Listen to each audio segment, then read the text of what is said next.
नमस्कार दोस्तों, मेरा नाम है आलोक शर्मा और आप सभी का स्वागत है एन शिक्षा यूट्यूब चैनल में। अगर आपने अभी तक सब्सक्राइब नहीं किया है तो इस चैनल को सब्सक्राइब कर लीजिए। इंग्लिश सीखने की आपकी इस जर्नी में चैनल बहुत हेल्पफुल होने वाला है। आज का हमारा टॉपिक है फ्रेजल वर्ब्स।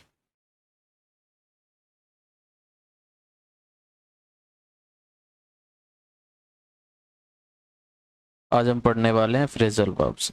ये क्या होते हैं तो इनकी डेफिनेशन देख लेते हैं।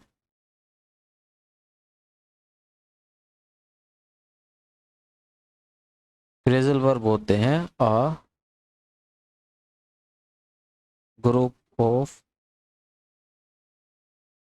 Words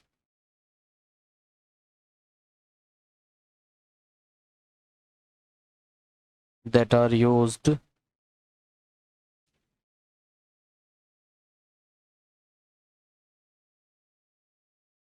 like a verb and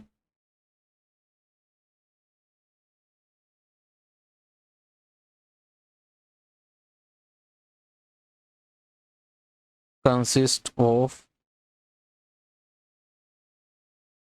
a verb and an adverb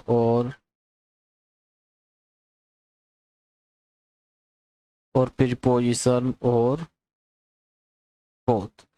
तो क्या होता है भाई, एक फ्रेजल वर्ब क्या होती है? अ ग्रुप ऑफ वर्ड्स, शब्दों का क्या होता है? एक समूह होता है जो यूज किया जाता है किसकी तरह से? एक वर्ब की तरह से। और कंसिस्ट ऑफ, और उसके पास क्या होता है? एक वर्ब होती है और वर्ब के साथ क्या होता है? एक एडवर्ब और प्रीपोजिशन। या तो एडवर्ब होगी या कि प्रीपोजिशन होगी, और या फिर दोनों हो सकते हैं। वर्ब के साथ एडवर्ब और प्रीपोजिशन दोनों भी हो सकते हैं। इससे पहले आपको, अब आगे चलने से पहले एक छोटी सी चीज़ आपको पता होनी चाहिए कि हम बाकी फ्रेजल बाकी वर्ब्स को क्यों नहीं पढ़ते हैं, और फ्रेजल वर्ब्स में ऐसा क्या स्पेशल है जो इसको हमें अलग से पढ़ना पड़ता है। तो इसमें, इसके लिए हमें एक बात जाननी पड़ेगी। कोई भी वर्ड होता है, एक वर्ड के बहुत सारे मीनिंग्स हो सकते हैं।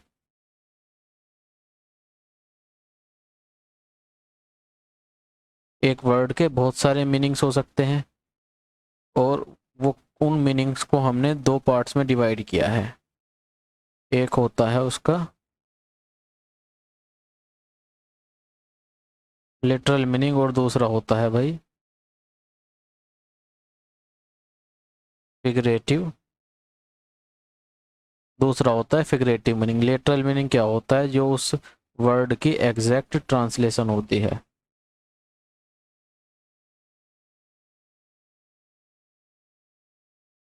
और फिगरेटिव मीनिंग क्या होता है भाई?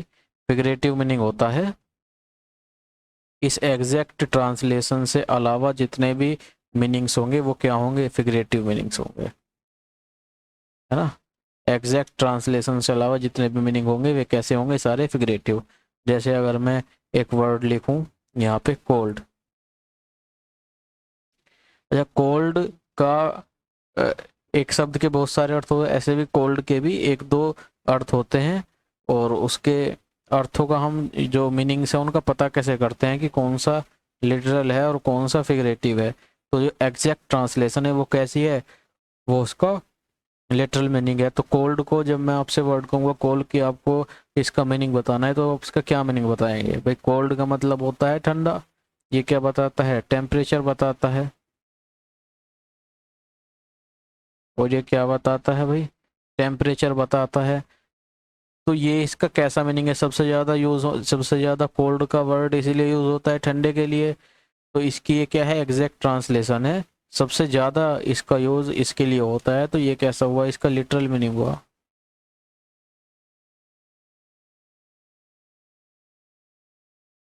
ये कैसा मीनिंग हुआ? इसका लिटरल मीनिंग हुआ। अच्छा, कोल्ड का एक प्रयोग किया जाता है ऐसे व्यक्ति को बताने के लिए जिसके पास इमोशन ना हो या फीलिंग ना हो। इमोशनलेस, और जिसके अंदर करुणा ना हो, बिल्कुल पत्थर दिल व्यक्ति हो, ऐसे व्यक्ति के लिए प्रयोग किया जाता है कोल्ड पर्सन का। तो फीलिंगलेस और इमोशनलेस पर्सन। तो क्या इसका ये मोस्ट इसका जो कोल्ड का यूज होता है कि इमोशन और फीलिंगलेस पर्सन को बताने के लिए सबसे ज़्यादा यूज होता है, नहीं। इसका ये इसकी एग्जैक्ट ट्रांसलेशन है, नहीं। तो एग्जैक्ट ट्रांसलेशन नहीं है, तो एग्जैक्ट ट्रांसलेशन के अलावा बाकी जितने भी होंगे वो क्या होंगे, इसके फिगरेटिव मीनिंग्स। तो ये क्या है, इसके फिगरेटिव मीनिंग है।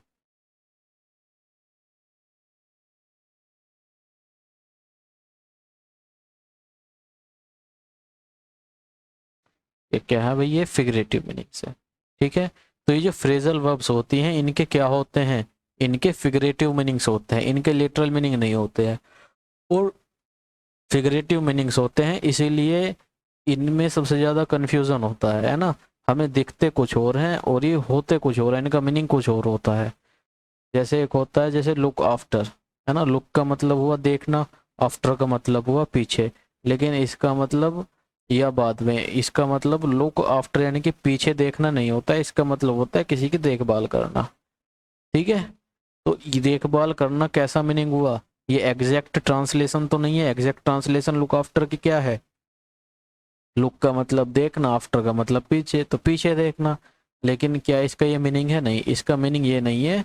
इसका मीनिंग है किसी की देखभाल करना, है ना। तो ये इसका कैसा मीनिंग हुआ, ये इसका फिगरेटिव मीनिंग हुआ। तो जो फ्रेजल वर्ब्स होती हैं उनके फिगरेटिव मीनिंग्स हुआ करते हैं, इसलिए इनमें क्या होता है, कंफ्यूजन होता है। और आज हम वही करने वाले हैं, इस सीरीज में हम सारे एक एक करके सारे फ्रेजल वर्ब्स को अच्छे से समझने वाले हैं, पढ़ने वाले हैं। ठीक है, तो आप अपने नोट्स बनाइए प्रॉपर, और रोज क्लास लीजिए, नोट्स प्रॉपर बनाइए और इनको रिवाइज करते रहिएगा, है ना। हम क्या करते हैं भाई, शुरू करते हैं। देखो भाई, सबसे पहला है, पहले नंबर का, अकाउंट फॉर।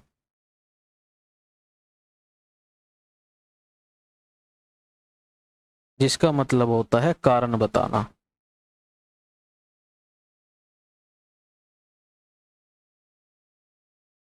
कारण बताना। और एग्जाम्पल की बात करूं मैं, ही आस्क्ड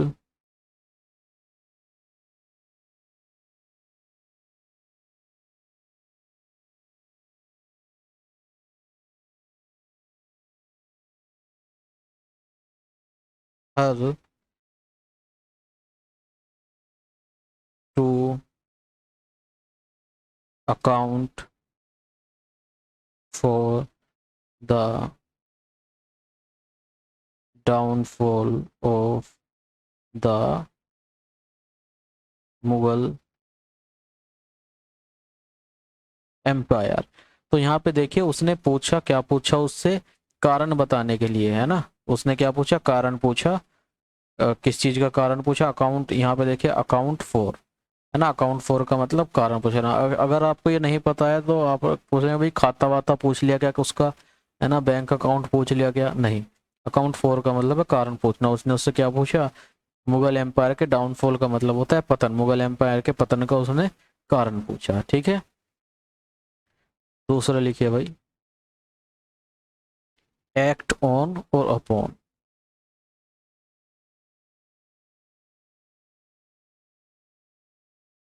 जिसका मतलब होता है असर डालना।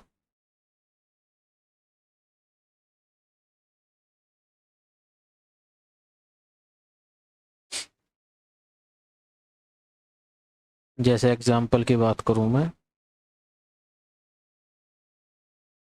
This medicine can act on the heart, है ना। ये मेडिसिन क्या कर सकती है भाई, दिल पे असर डाल सकती है। ठीक है ना, एक्ट ऑन का मतलब असर डालना। अब यहाँ पे देखिए, अब ऐड वाले चलेंगे, है ना, ऐड से, ऐड, भाई ऐड से तीसरा होता है एक ऐड टू। इसका मतलब होता है बढ़ाना। और एग्जाम्पल की बात करूं मैं, the garden adds to the beauty of the house.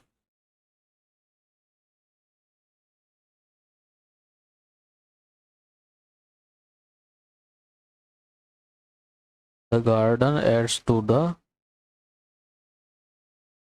Beauty of the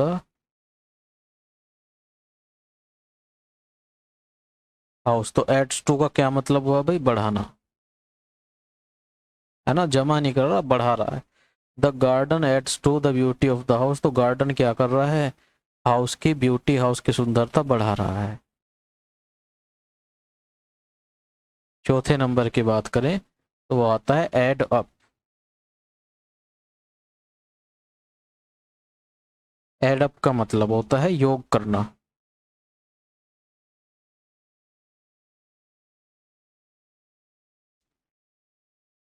इसका अगर एग्जाम्पल की बात करूं, आई गेव हिम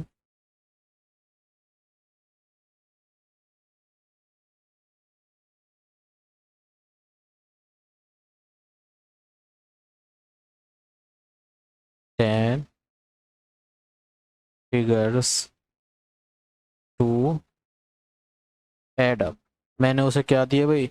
10 फिगर का मतलब 10 नंबर्स दिए, है ना, क्या करने के लिए? एड अप करने के लिए, उनका योग करने के लिए। ठीक है, चलिए अब देखते हैं भाई अलाउ। अलाउ वर्ब से कितने फ्रेजल वर्ब्स बनते हैं? पांचवा है, एक है भाई अलाउ फॉर। अलाउ फॉर का मतलब होता है ध्यान में लेना।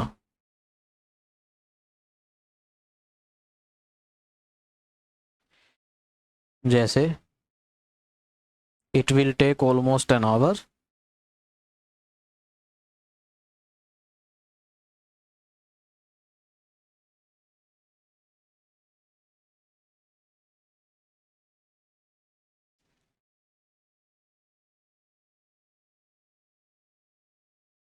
अलाउिंग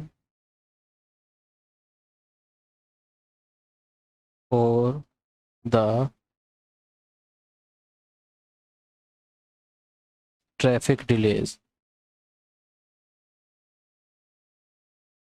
ये क्या करेगा भाई? It will take almost an hour, ये लगभग लगभग 1 घंटा में लग जाएगा। Allowing for the traffic hours, traffic hours को देखते हुए, है ना। तो ट्रैफिक आवर्स को ध्यान में रखते हुए, ट्रैफिक डिलेज को, कि ट्रैफिक क्या है, डिलेज है, उसे ध्यान में रखते हुए हमें ऐसा लग रहा है कि ये जो है लगभग लगभग 1 घंटा जो है ले जाएगा। वहाँ पहुँचने में हमें 1 घंटा लगेगा। छठा देखते हैं भाई, अलाउ ऑफ। अलाउ ऑफ का मतलब होता है गुंजाइश रखना।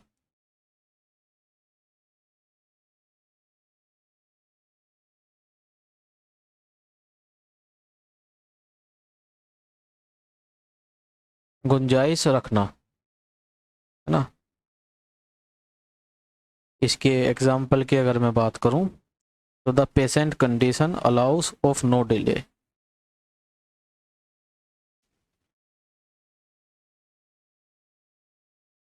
द पेशेंट्स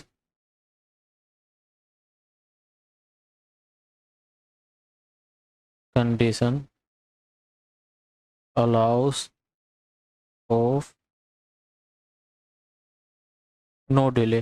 तो जो पेशेंट की कंडीशन है उसमें जो है किसी भी देरी की गुंजाइश नहीं है, मतलब काफ़ी सीरियस कंडीशन है ना, देरी नहीं की जा सकती। तो अलाउस ऑफ का मतलब क्या होता है भाई? गुंजाइश होना। अब बात करेंगे भाई आंसर की, आंसर वर्ब से, आंसर वर्ब से बनने वाले फ्रेजल वर्ब्स की। तो अगला होता है भाई आंसर बैक।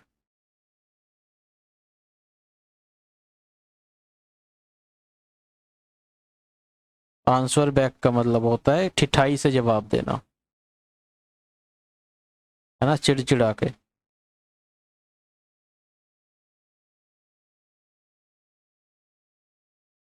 इसके एग्जाम्पल की बात करूं मैं तो a good boy should not answer back his elders. A good boy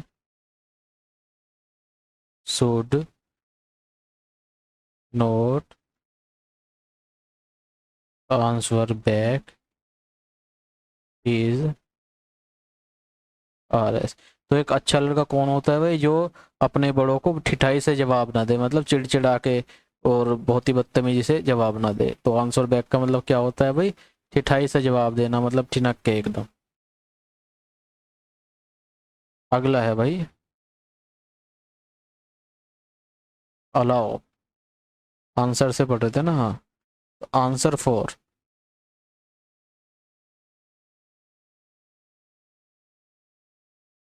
answer four का मतलब होता है जिम्मेदार होना।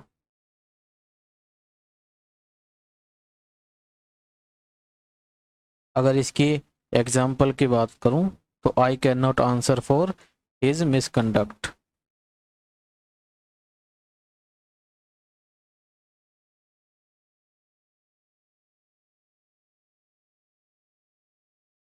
I can not answer for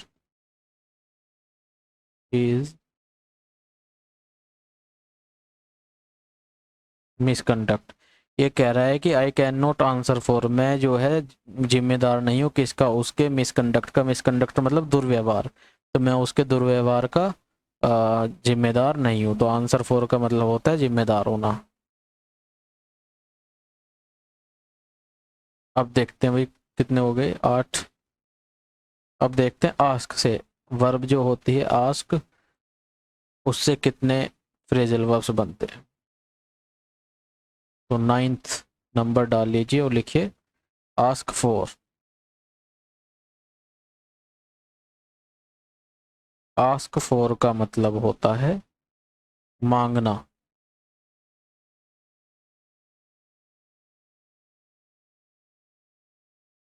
ask for का मतलब होता है मांगना। सी आस्क्ड मी फॉर हेल्प।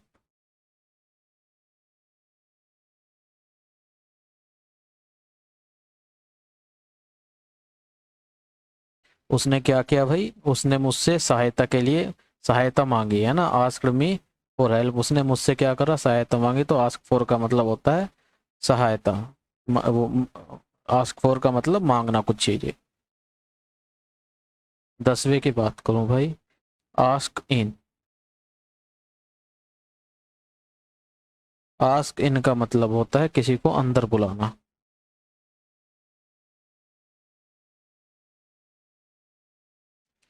और I was standing at the gate but he did not ask me इन।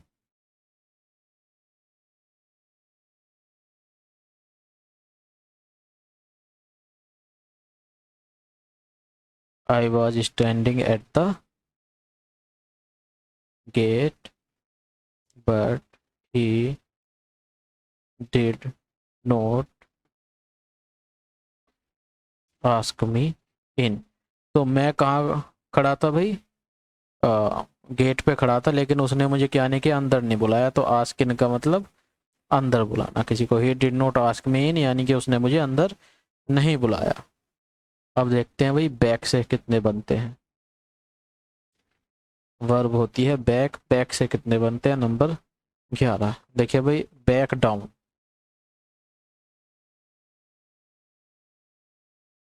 ये सारे भाई नोट कर लेना अपने नोटबुक में, है ना। और इनका जो है रेगुलर याद करने हैं, इनकी रेगुलर से रिवीजन करना है ना। या फिर इस वीडियो को आप रोज जब तक याद ना हो ये 2x की 1.5 की स्पीड पे ऐसे देख लेना, है ना। बैक डाउन का मतलब होता है अपने अधिकार या विचार त्याग देना।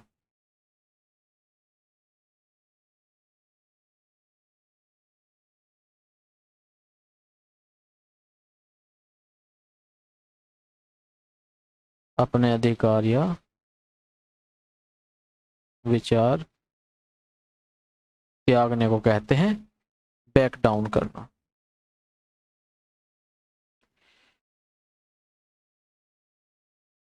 जैसे she had some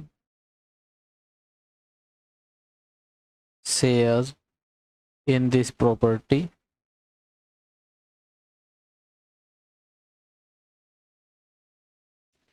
but later on she backed down।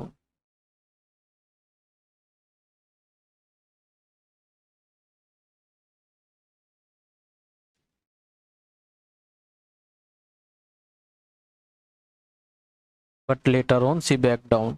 क्या कह रहा था, सी हैड सम शेयर, उसके उसका क्या थी, कुछ हिस्सेदारी थी इस प्रॉपर्टी में, लेकिन उसने क्या किया, लेटर ऑन बाद में, सी बैक डाउन, उसने अपने अधिकार को क्या किया, त्याग दिया, है ना, उसने मांगा नहीं, अधिकार अपने त्याग दिए। तो बैक डाउन का मतलब त्यागना, अपने अधिकार या विचार त्यागना। 12th नंबर पे बात करें भाई, back off.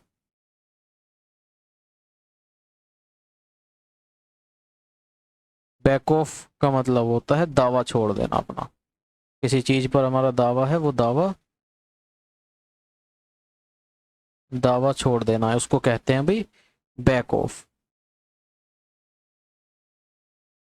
When he was asked,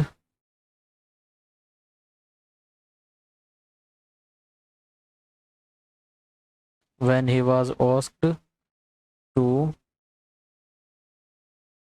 produce, when he was asked to produce the papers,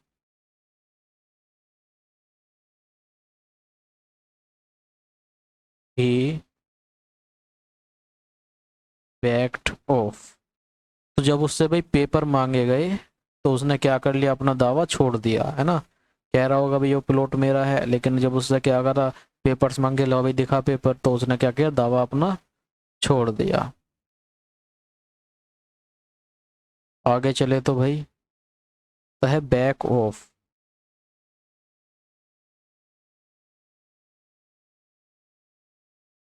back of हो गया, बैक आउट।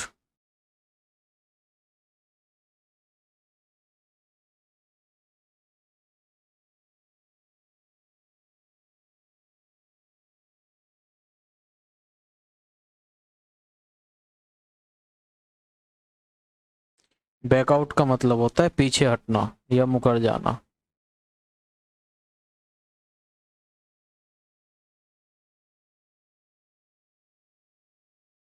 पीछे हटना या किसी बात से मुकर जाना। सी बैक्ड आउट,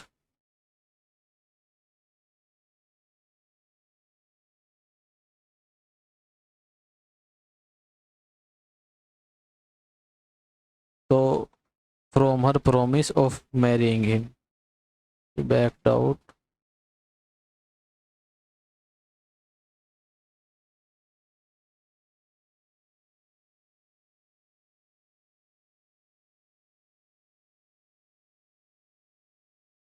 तो she backed off, she backed out from her promise of marrying him, उसने क्या कर लिया भाई, अपने वादे से पीछे हट गई। कौन से वादे से, उससे शादी करने के, है ना।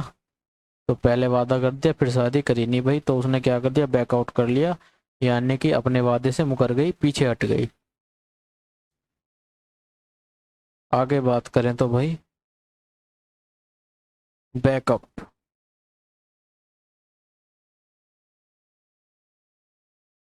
बैकअप का मतलब होता है समर्थन देना।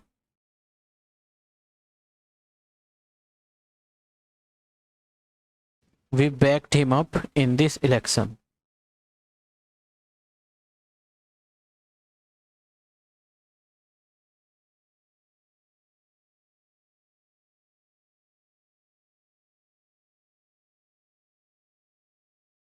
हमने क्या दिया उसे, इस इलेक्शन में समर्थन दिया, तो हमने क्या किया, उसको बैकअप किया, बैकअप किया, है ना।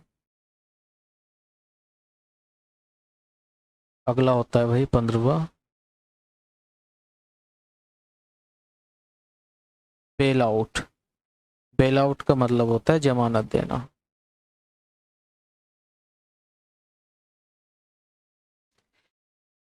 The high court bailed him out.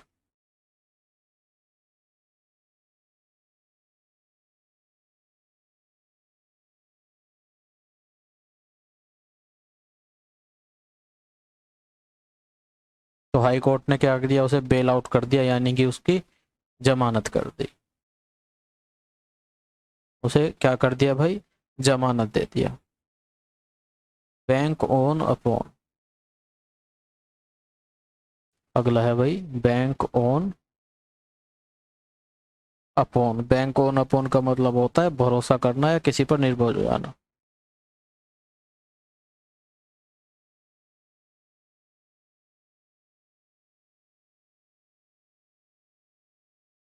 भरोसा करना या निर्भर हो जाना। We do not bank on your help.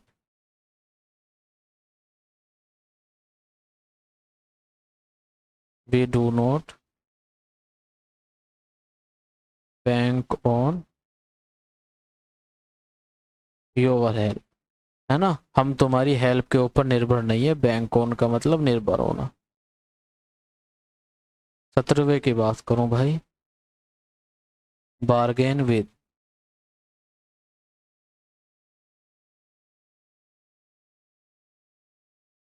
Bargain with का मतलब होता है सौदा करना।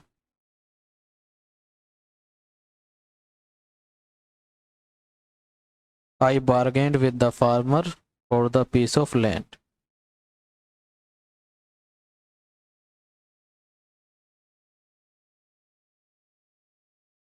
I bargained with the farmer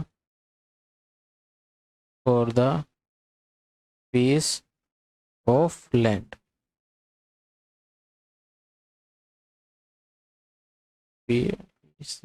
piece of land, ठीक है ना। तो उसने क्या किया भाई, फार्मर से उसकी जमीन के लिए सौदा किया, ठीक है। 18वें की बात करें हम, बार्गेन फॉर।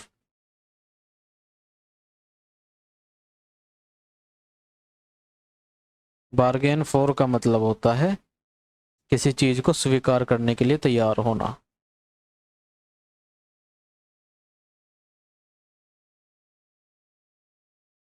किसी चीज को स्वीकार करने के लिए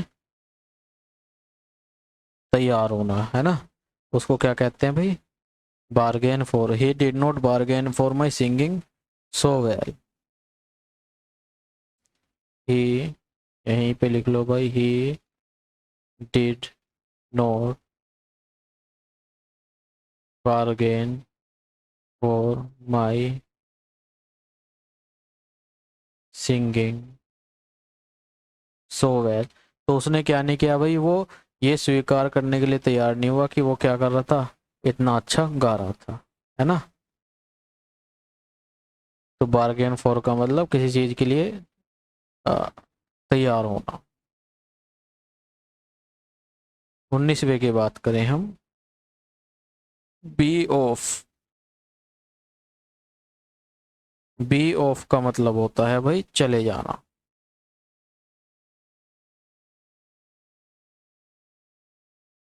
और इसके एग्जाम्पल की मैं बात करूं तो, all of us must be of now.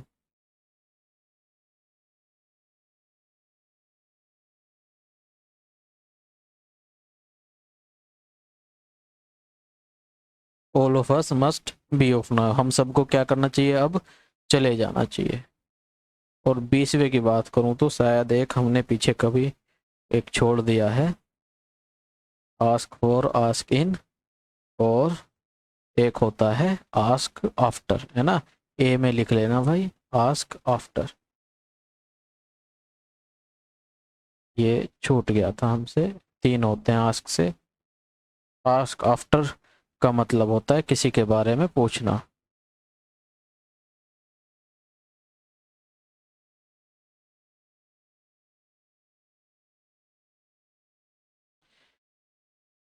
जैसे he asked after her health. He asked after her health, उसने क्या किया, उसके हेल्थ के बारे में पूछा, ठीक है। चलिए भाई, इन सब को क्या करना है भाई, नोट करना है अपनी कॉपी में और इनको याद करना है ना। ये आपके फ्री के नंबर होते हैं अगर आपने याद कर लिया। और ये आपके क्लोज टेस्ट में, आपके कॉम्प्रिहेंशन में, चीज़ों को समझने में, अगर आपको इनका मीनिंग्स नहीं पता होगा तो आप जरा देखिए एक बार, अगर आपको एक्ट ऑन अपॉन का मतलब नहीं पता तो क्या आप इस लाइन का मतलब समझ पाएंगे, ये नहीं हो सकता। तो आप कितना भी रीडिंग कर लें, आपका कॉम्प्रिहेंशन बेटर नहीं हो सकता जब तक आपको इन फ्रेजल वर्ड्स के मतलब नहीं पता है। ये एरर्स में पूछे जाते हैं, सेंटेंस इंप्रूवमेंट में पूछे जाते हैं, ये क्लोज टेस्ट में पूछे जाते हैं, ये फिल इन द ब्लैंक्स में पूछे जाते हैं, है ना। जैसे मान लीजिए आस्क से 3, ए से आस्क से 3 बन रहे हैं, और तो ऑप्शन में वो तीनों तरह के फ्रेजल वर्ब्स दे देगा और पूछ लेगा कि भाई बताओ कौन सा फिल किया जाएगा। तो ऐसे में आपको मीनिंग पता होने इनके बहुत ज़रूरी हैं, और चूंकि इनके सब के मीनिंग्स जो है फिगरेटिव होते हैं इसलिए ज़्यादा कन्फ्यूजिंग हो जाते हैं, इसलिए इनको याद करना और भी ज़्यादा ज़रूरी हो जाता है, इनको पढ़ना और भी ज़्यादा ज़रूरी हो जाता है। तो आप लोगों को क्या करना है, नोट्स बनाने हैं, प्रॉपर रिवीजन करना है, और नोट्स नहीं बनाने हैं तो आपको इसका जो है इस वीडियो को बार बार देखना है, रिवीजन करना है, ठीक है। चलिए ऐसे ही इस सीरीज़ को मैं जारी रखूँगा जब तक ये पूरी फ्रेजल वर्ब्स ख़त्म नहीं हो जाती हैं, ये पूरी आपको मिल जाएगी। तब तक के लिए भाई, अगले वीडियो तक के लिए बाय।